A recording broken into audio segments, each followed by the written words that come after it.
everyone, thank you for tuning into this Nintendo Dad's review of Red Bow for the Nintendo Switch. I am JC Sorrell, and I'll be giving you my thoughts on this indie game. Spoiler alert, I loved it. We'd like to thank the developer Strenga Games and the publisher Ratalaika Games for providing us with this review code. Red Bow is a bite-sized narrative puzzler. The narrative portions are presented in an RPG manner, but the puzzles are solved like a point-and-click adventure. You play the role of a young girl who is trapped in a series of nightmares. In each, you see spirits stuck in a sort of purgatory due to their inability to overcome grief or forgive themselves for errors in their lives.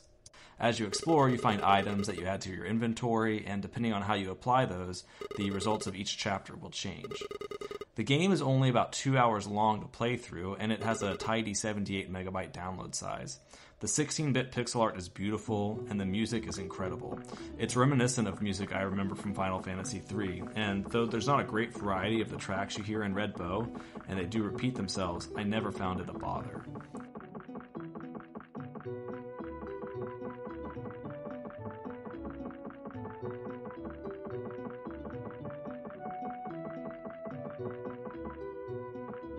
The subject matter of the game is dark and the imagery is creepy. It's not one I'd recommend for children. I think the teen rating is appropriate. There are portrayals of suicide and of domestic harm to others. In the first chapter, for example, there is a woman shown hanging. This is disturbing, but not gratuitous. I lost my father to suicide in a similar way, and the game describes the dilemma of this lost soul and the path to forgiveness in a way that I found deeply cathartic.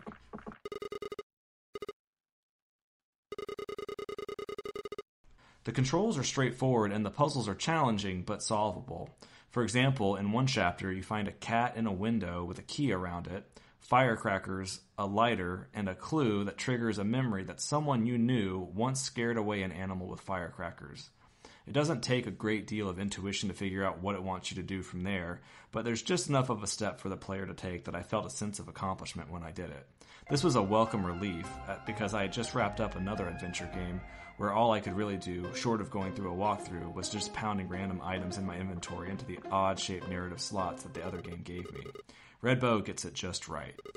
This is all the more impressive when you see the credits roll. The developer, Strenga Games, appears to be a one-man shop who built this game with the assistance of some of his patrons on Patreon.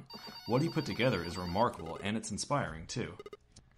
The one real note of caution I would warn you of is that this game doesn't have an autosave function, and yes, you can die. It's been so long since I've played a game without an autosave that I forgot to do it, and I found myself back at the very start after a mistake in Chapter 2. The catch-up wasn't long, but do yourself a favor and remember to use the readily available in-game save function. I don't want to get too far into the game because it is so short and I don't want to spoil anything for you. I came into the game knowing nothing, but I came away from it just intrigued and really enjoying the story I learned. I think it's odd that I would say that a horror game would have something poetic to say about life and choices and redemption, but nevertheless, here we are with Red Bow. At $5, I think it's priced just right. It's admittedly short, but I found its brevity leaving me wanting more and actually part of its charm. You'd probably pay $5 to buy a book, and Red Bow as a narrative is worth every penny. If you get it on sale, you've got a steal.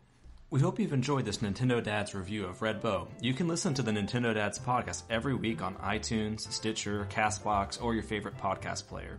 The Nintendo Dads also stream live on YouTube and Twitch Thursday nights. We hope you tune in soon.